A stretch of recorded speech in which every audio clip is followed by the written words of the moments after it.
With Tears of the Kingdom only a couple months away, more and more theories continue to circulate, many involving the villain that people believe to be Ganondorf, although I myself believe to be Demise.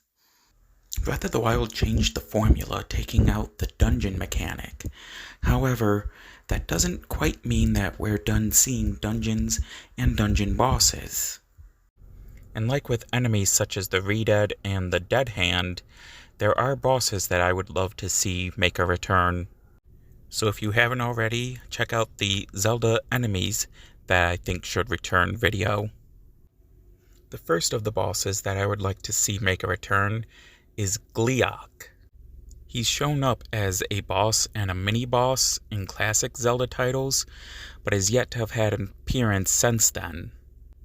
And although he hasn't had a 3D adaptation yet, he was a good source of inspiration for creatures like the Staldra of Skyward Sword. I think there's a lot that they could play around with Gleeok, possibly even giving each head a different element such as fire, ice, and lightning. And this would also make for a perfect chance to reintroduce the Mirror Shield. Speaking of dragons, another boss I would love to see make a return would be Argorot. It was certainly one of my most favorite Zelda boss battles, especially with the unique use of the double claw shot. And sticking with Twilight Princess, Star-Lord would also make for a perfect candidate to come back. It was another unique battle with the use of a unique weapon, from having to fight his full body to just his head.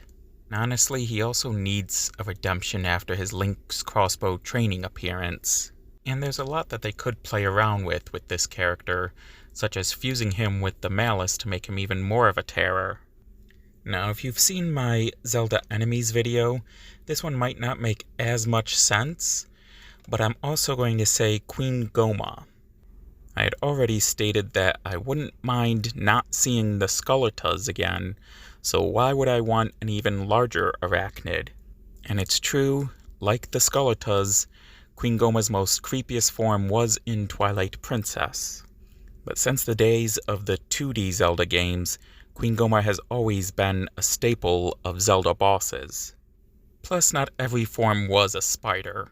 In Wind Waker, she took on more of a centipede form, which also shows that this is another boss with a lot to play around with, in which they could make her more of a flying creature in the future. Very few Skyward Sword bosses were as memorable or as unique as Galactos, and this was also the boss fight that utilized the dungeon weapon the best out of the entire game. And Galactus would probably fit very well with the current rendition of Hyrule, and could even be fused with Guardian parts. Twin Rover sisters Koume and Kotake are also known staples of the Zelda franchise. And being the surrogate mothers of Ganondorf, it would make sense to eventually have them return. This also being the perfect opportunity to see the Mirror Shield also return. Both Dark Link and Shadow Link are also staples of the franchise who have served as mini-bosses and bosses. Many believe them to be the same character, but they are separate entities, with Dark Link being the manifestation of Link's darkness, while Shadow Link is the actual hatred of Ganondorf taking on form. Either way, I would love to see both of them return, and creating them both from the Malice would make the story even more interesting. And those are the bosses that I would love to see return in future titles, but what do you think? Leave a comment below and let me know which bosses you would love to see, and please be sure to like and subscribe.